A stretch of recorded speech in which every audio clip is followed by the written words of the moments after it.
And we all must search. We must search for what is truth. What is truth? Truth is just that's a really hard question. What is truth? There has to be a fixed truth, in my opinion, for the universe to function properly. What is truth? And the lonely voice of youth cries, what is truth? And the truth shall set you free! And today we've got an awesome show. We're going to be, there's all this talk about Christmas right now and the birth of Jesus, and that is awesome. And I love examining the historical evidence for the actual existence of Jesus of Nazareth. But one of the greatest things, the pivoting thing in the Christian faith really is whether or not he came up from that grave, because lots of people have been born. People are born every second. But there's only been one who supposedly, and I say supposedly because we're going to examine, did he come up from that grave, and can we know? Today on the show, in order to examine this, I've got one of the leading experts on this topic. His name is Mike Licona. He has a PhD in New Testament studies, which he completed with distinction. He serves as an external research collaborator at the Northwest University. Mike was interviewed by Lee Strobel in his book, A Case for the Real Jesus, and appeared in Lee Strobel's video, A Case for Christ, which the book, A Case for Christ, happens to be the one book that turned me into an apologist. So that's a real near and dear project to my heart. He's the author of numerous books, including The Resurrection of Jesus, Mike, how do you say that word? Historiographical approach. Paul Meets Muhammad, which I didn't know that was your book. I thought that was Paul Copan's book. That's Paul Meets Muhammad, the debate that's set up kind of like a live if they were to put both of them on a stage and they had a debate. That's your book? Yes. Oh man, I love that book. I thought for some reason Copan did that, but anyways, he is Mike's list of accreditations is across the board. He is Mike. You're now actually branching off into a new ministry called Risen Jesus. That's correct. Why don't you, before we go any further, why don't you tell me a little? First of all, thank you and welcome to the show. Why don't you tell us what Risen Jesus is and your new adventure there? Well, thanks, Dave. Good to be on your show. Risen Jesus is a 501c3, and I've been working for the North American Mission Board for the last 7 years, and things are, with the economy, things have been downsized. They're working on church planning and focusing on that, so I'm going out on my own. They were downsizing, and I was no longer their size. Going out on my own, and we're going to be focusing, whereas North American Mission Board and other agencies are really cutting back on their funding for college ministries. That's where we're going to be focused. We're going to focus on college ministries and high school upperclassmen. Because the most recent statistics by the Barna Research Group shows that 59% of young Christians aged 18 to 29 are walking away from the church and rethinking their faith. And of the 6 major reasons why, 3 can be addressed through apologetics. And so that's what we're going to focus on. And Brett Kunkel is going to be the guest next week, and I hope to talk to him about youth apologetics and what can we do to reach the youth and why are we losing them. So that's going to be a good show as well. Mike, here's how I want to approach this. I lived as an atheist for 30 years.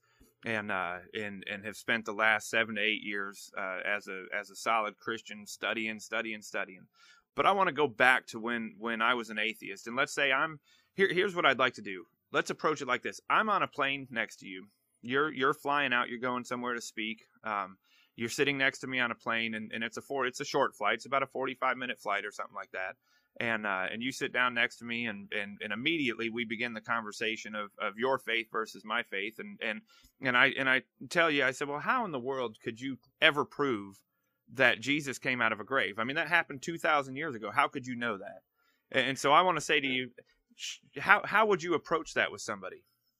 I'd say the first thing we would do is we have realistic expectations. We must have realistic expectations. And when we're looking at anything historically, we're looking for the best explanation. We're looking for what probably occurred. What's the best explanation for the known historical facts? Because we can't get in a time machine and go back and see whether Jesus rose from the dead, or whether Julius Caesar crossed the Rubicon in 49 BC, or Octavian defeated Antony. We believe these things because the strong historical evidence is there for it, but we can't prove them beyond all doubt. And it's pretty much that same way in science as well. We can't prove anything beyond all doubt, so we're looking for the best explanation. So that would be the first thing I would do. Okay. Second, I would look at the facts that we can prove. So apart from faith, what are facts that are granted by atheists, agnostics, Jewish, liberal, conservative Christians? And those would be three. One, Jesus' death by crucifixion. Two, subsequent to Jesus' death, a number of his followers had experiences that they sincerely believed were the risen Jesus who appeared to them. And three, even a skeptic, someone who fought the church, persecuted Christians, had them executed, named Paul, became a Christian, a radical transformation because he believed Jesus appeared to him. And number three, what do we do with these facts? And the resurrection hypothesis is the only hypothesis that can adequately explain all these facts. Hallucinations fail because they can't explain, say, the appearance to Paul, because he wasn't in a state of mind of grief. He was glad Jesus was dead. And yet that is the leading naturalistic explanation today. What about, what could he think himself into a resurrection appearance? Well, I suppose you could always say there is a remote possibility for that, but again, historians aren't looking for remote possibilities. We look for probabilities. Okay. And when Paul is out there killing Christians, it's because he believes that they're heretics because of what their follower or their leader Jesus had taught. So he believed that Jesus had been rightfully executed, and so Jesus is the very last person in the world that Paul would want to see. Here I think is what and this is probably a whole nother show, but the only way we have evidence that Paul had a transition from a killer to a Christian is in the Bible. Right. Since we have no... Number one, his own testimony in 3 of his undisputed letters. So he says it on multiple occasions. So one and then it's corroborated by Luke in the book of Acts. Okay. So even though we're looking, we say the Bible, and that seems to be one book, we have to be aware that in the New Testament, it's written by no less than 9 authors. There are 27 books and letters written by no less than 9 authors in the New Testament. So although we have it as a collection in a single book, it's not just a single author. Okay, so one would have to have faith in the scriptures themselves in order to take the account of what happened to Paul as an evidence. Well, yeah, I suppose you could say that, but it's not a blind faith any more than saying, okay, we've got 6 primary sources that mention Caesar Augustus within 150 years of his life. So we have to take those by faith that Caesar Augustus existed. Yeah, there is a matter of faith because none of the eyewitnesses are alive. We don't have any videotapes or photographs of him. Same thing with Jesus. But we have multiple independent sources who mention Caesar Augustus, and so from the viewpoint of a historian, we say, yeah, the chances that Caesar Augustus existed are extraordinary, and that he was the greatest of the Roman emperors. The same we would say of Jesus. There are as many non-Christian sources who mention Jesus within 150 years of his life as there are non-Christian sources who mention the Roman emperor at the same time of Jesus within 150 years of that emperor's life. So there is good evidence for Jesus. There's good evidence for Paul.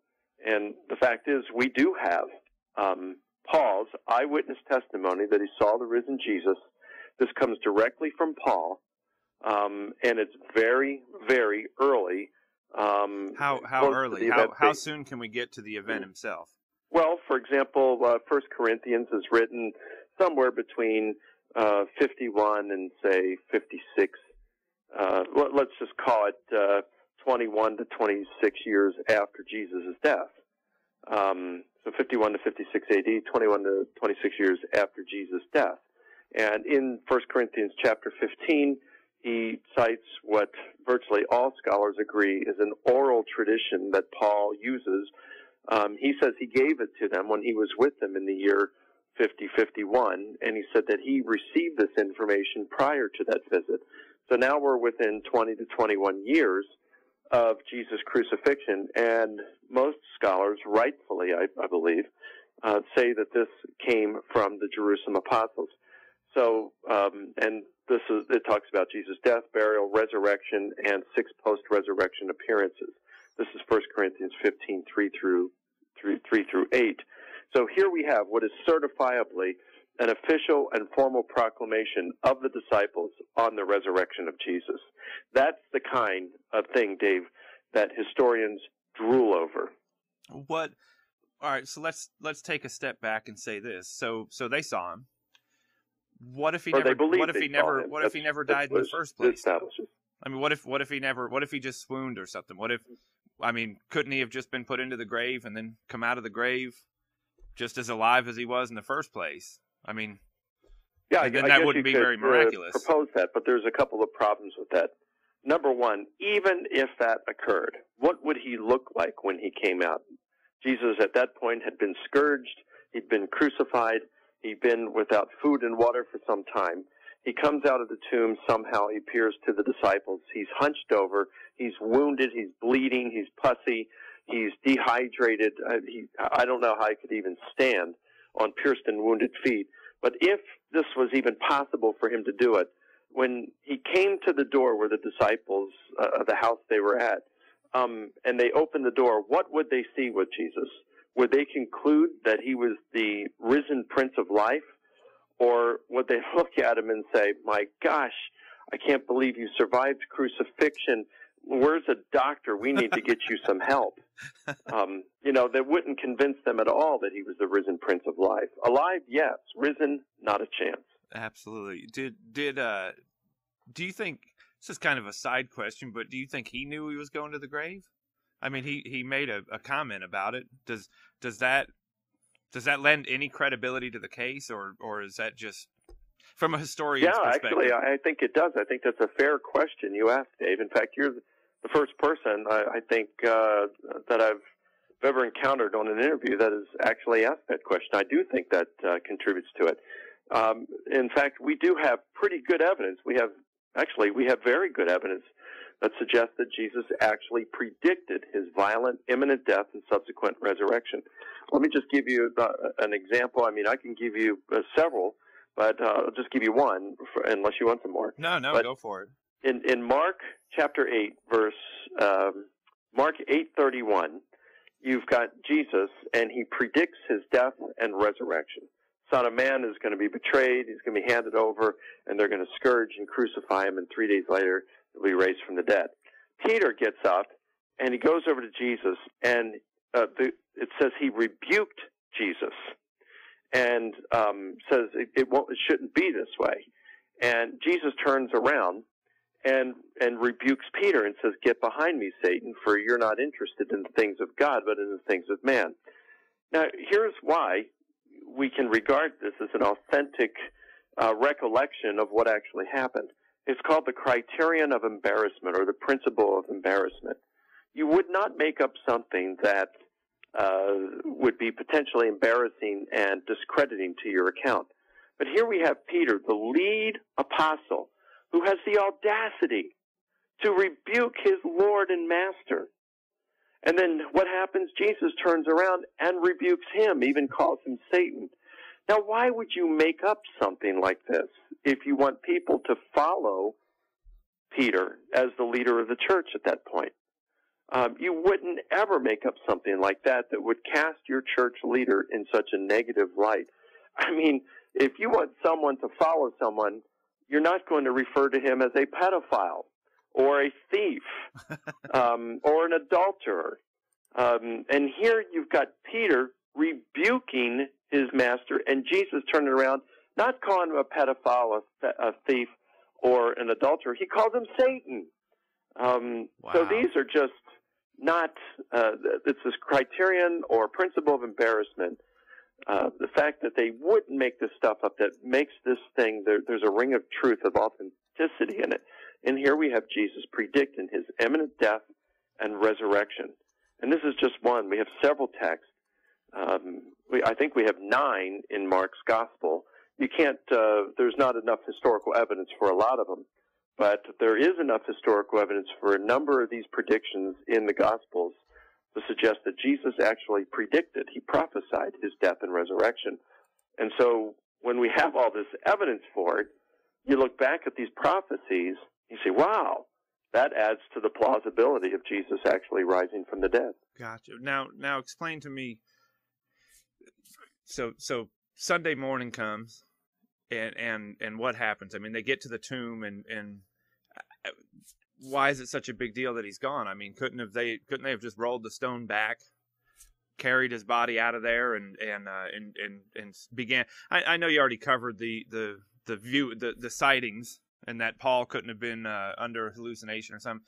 But walk me through that morning when they get to the grave, and there was a body that was put in there. What's the big deal? I mean, why is everybody making such a big deal about the missing body?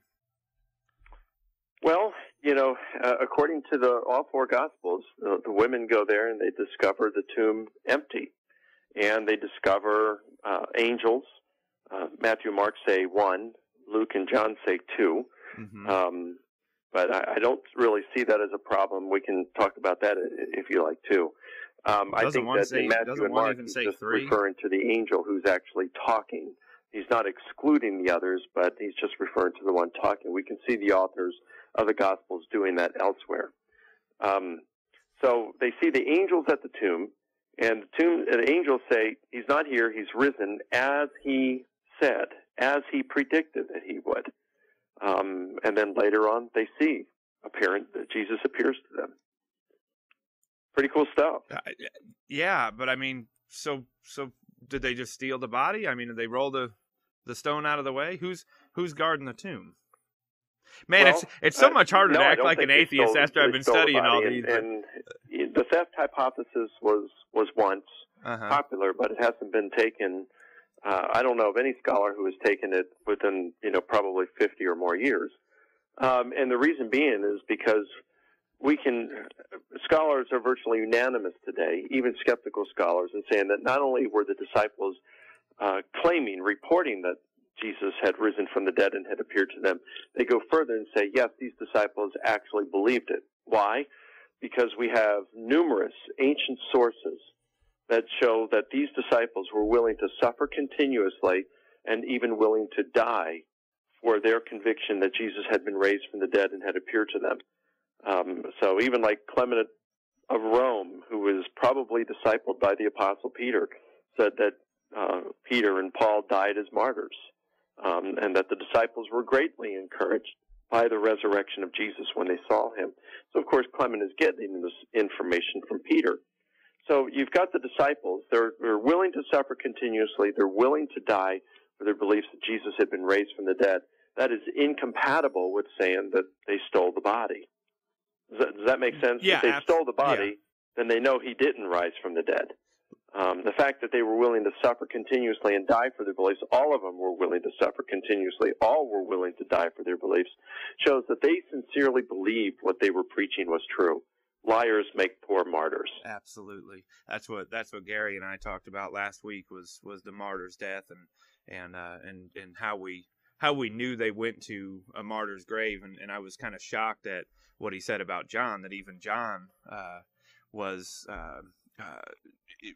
there's a 2nd century report that even John went to his grave as a martyr, and I was shocked by that because I had never heard that before. So that was interesting. Let me give out. Also in the New Testament, it's pretty interesting because remember in the Gospels it reports that James and John, the 2 brothers, sons of Zebedee, came up to Jesus and said, "We want to sit on your right and your left." Yeah. And Jesus said, "Do you know what you're asking? Can you drink the cup that I'm going to drink and be baptized with the baptism with which I'll be baptized?" Yeah. "Yes, we can." "Okay, you will drink the cup that I will drink. You will drink the baptism with which I will be baptized, but to sit on my right and left is up to my Father." Well, if Jesus is referring to his sufferings and death there, then he's saying that James and John are going to die the death of a martyr. And we do know, and I think it's Acts 12, that James does die the death of a martyr. So it would make sense that John was, if Jesus is actually predicting that. Yeah, that here. does make. I never really thought about that before. Let me give out the phone number real quick, and then I want to go a different direction with this. 770-867. No, that's the 678-963-5482. Call in with your questions. If you're listening right now, want to ask Mike anything while he's on the air with us, 678-963-5482, 678-963-5482, or you can go to Facebook and go to What is Truth Radio Show with Dave Glander. Hit the like button. You can submit your questions either right there on the wall, or you can send a private message. Either way, that's What is Truth Facebook page, and just do it there. Tell me this: you're out in the field of academia a lot. I mean, being a professional defender, if I will. What is? I'm trying to figure out how I want to word this. There's a lot of stupid arguments, if I can just be point blank. A lot of them I've actually brought up tonight. I mean, these are all things that I run into, and people don't understand that in the world of academia at the scholarly level, these arguments aren't even made. Who stole the body? I mean, there's no argument against that. There's no argument about the existence of Jesus or the empty grave. Really no secular scholar is even going to argue the empty grave. They'll all go as far as to say the grave was empty. What happened to the body? That's another question. So what do you see at the scholarly level is the best, shall I say, the best argument they have against the resurrection? I mean, what is it that the true atheists out there that spend a lot of time trying to conjure up some sort of defense for this, what is it that they're saying? Well, I'd say the best one is not the most common one. Most common would be hallucinations. Okay. Or to say that Jesus, the first disciples of Jesus, the apostles, proclaim the spiritual rather than physical resurrection of Jesus. That's the most common. Both of those are easily refuted. Very weak arguments. The strongest argument, I suppose, would be to say that we are limited when we come to historical investigation, that historical conclusions are provisional. In other words, whatever conclusions we come to, the truth could be otherwise. There could always be evidence in the future that would overturn it. And I would agree with that. Historically speaking, that's true. It's true of science. Mm-hmm. Mm-hmm. So I think that would be the strongest one. But all that does is to say that we can't prove Jesus' resurrection with a degree of certainty that is enough to persuade some people. But I think that if we don't have a bias against the supernatural or a bias against Christianity, and we're looking for where does the evidence point? Well, the evidence points very strongly toward the resurrection of Jesus. Uh-huh. In fact, just a couple of weeks ago, I'll say this quickly, in San Francisco, I saw a New Testament scholar I debated last year in South Africa. His name's Peter Crawford. And in fact, I offered a critique of his view in my book, my big book on the resurrection that came out last year. And so I bumped into him, and we hugged and greeted each other. And he said, "Hey, I just want to thank you for doing a fair job of critiquing my book, my argument that I give, and hypothesis that I give. A lot of people critique it, but they don't represent it accurately. You did, and I thank you for that." He said, "But Mike, let me ask you this. Don't you think it really boils down to worldview?" And I said, "Peter, yes, I do think it does." And he says, "Yeah, I do too." And I said, "Peter, let me ask you this. Given God's existence, if God exists, do you think the evidence for the resurrection is strong enough then to show that he actually rose from the dead?" And he said, "Yes, I do." Wow. So it all boils down to worldview. So the evidence is there. Wow. The only thing to prevent it is a person it being incompatible with their worldview. That's a huge statement right there. I mean, that's a huge, for him to admit the fact that the evidence for the resurrection, if it were possible that God existed in the first place, is enough for him. I mean, that is really strong evidence. So what you're basically saying is, and I've heard a lot of people say, you know, the resurrection's a miracle and miracles aren't possible, therefore the resurrection isn't possible. I mean, is that an argument you run into? Then of course the resurrection would be impossible. But to say miracles are impossible is an a priori argument. You have to give evidence for it that miracles are impossible. And how are you going to do that? I mean, after all, this is the evidence that would overthrow such a position to say that miracles are impossible. Absolutely. So, in other words, I don't see, except for the very strong historical evidence for the resurrection that I'm unable to refute. Yeah, there's no evidence for miracles. Yeah. Well, I mean, it seems like that's about all it comes down to, because I'm probably, of all the arguments I'm most familiar with is the hallucination hypothesis, and being a former acid user, drug user, and everything else back when I was a heathen. I mean, I've got a lot of experience with that, and I know the one thing that they can never prove is, can you share a hallucination? And I'm here to tell you, I took enough acid to knock out an elephant, and you can't. It's impossible to share a hallucination. So we had Joe Mulvihill. I think I had asked you if you could partake in it, and Joe Mulvihill actually stepped in as an awesome replacement, except for the fact that he talks about 10 million miles an hour, and people were just scratching their heads, going, "What did he say?" at the end of it. But he stepped in for the supposed controversy about the alleged parallels. And and that was, we actually held a case where we tried the resurrection in a court of law. Had a real judge, superior court judge, attorneys. I had 2 atheists come in to level their arguments against it, and the best argument that went was out of the whole case was the hallucination hypothesis. But when we got down to the point of, can you share them? So it's impossible. So I mean, it sounds like to me that really it doesn't even come down to an argument of did Jesus raise from the dead. I mean, if you were really trying to win somebody over to the Christian faith, you'd have to start back with, does God exist, and change the worldview. Well, perhaps. I think it's just different with each person. I mean, you could always start with the resurrection and kill 2 birds with one stone and say, hey, if Jesus was raised from the dead, then God exists, I suppose, wouldn't it? Yeah. Let's be good evidence for God's existence. Well, let me show you that Jesus rose from the dead, so therefore God exists, and Christianity's true. That I actually never thought about going backwards like that. It's actually a really good case. I know several people. I wish one would call in right now, because he's a former Christian who has walked away from the faith and now doubts the resurrection, and I find it tough sometimes when you run into somebody who's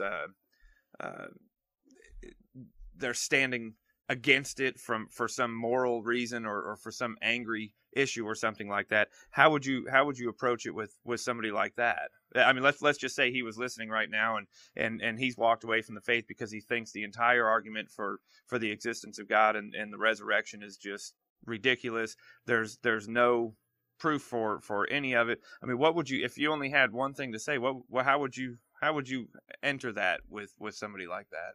Well, I can appreciate that kind of objection, but that is, and it's. I mean, I've experienced doubts like that before. After I finished my first book on the resurrection, I was going through some really tough times in my life, and like the more I prayed, the worse things got.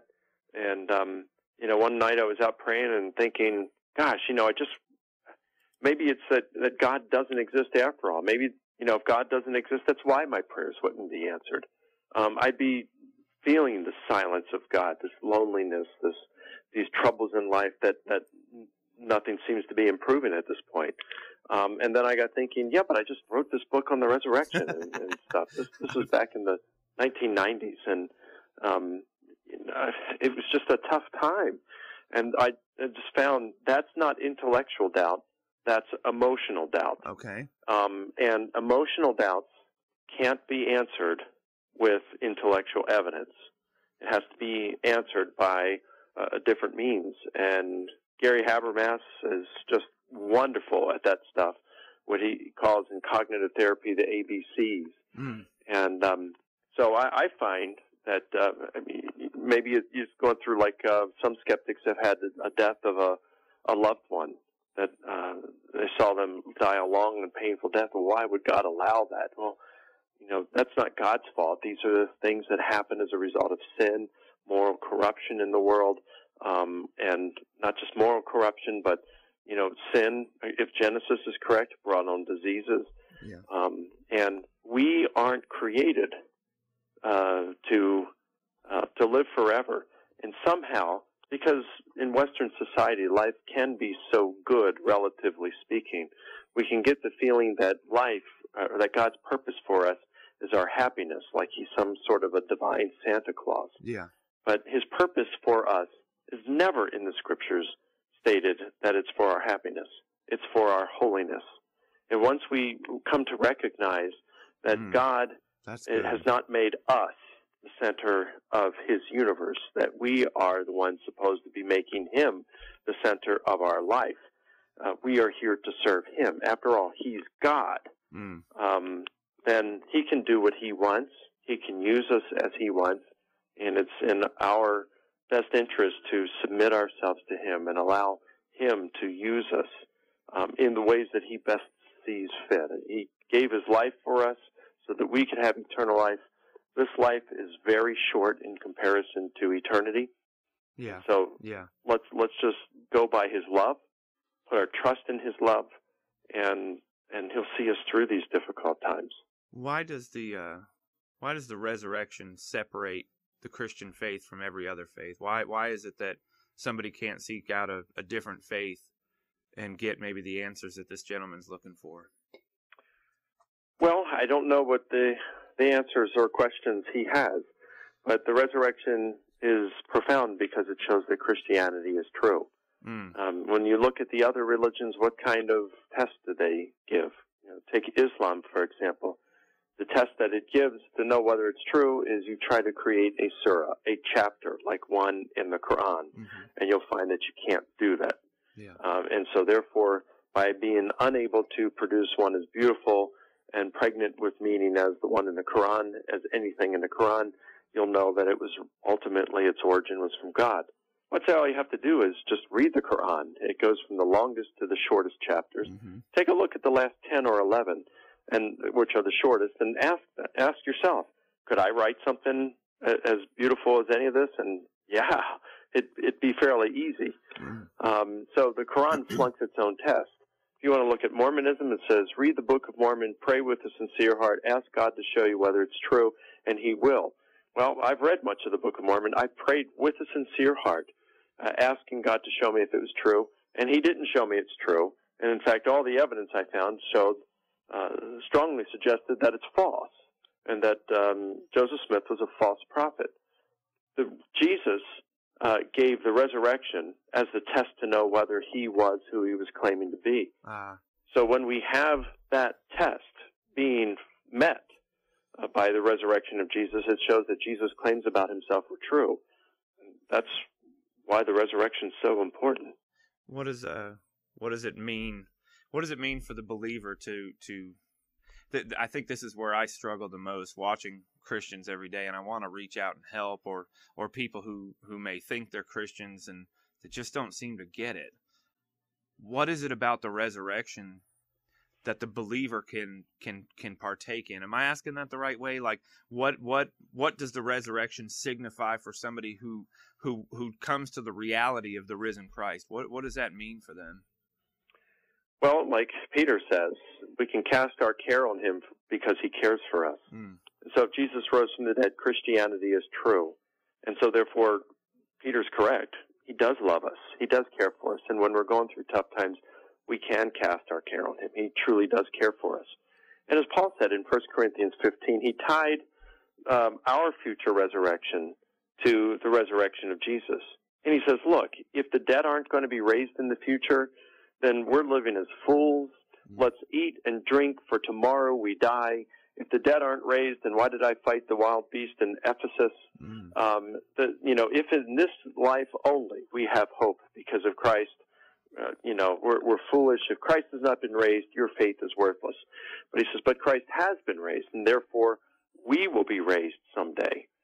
So if Jesus was raised, it tells us that death is not the end of things. It tells us that whatever injustices that we're experiencing in this life now, they're going to be made right in the future. And we're going to have and experience eternal joy with our Lord and Master in heaven someday. This life isn't where it's at. Absolutely.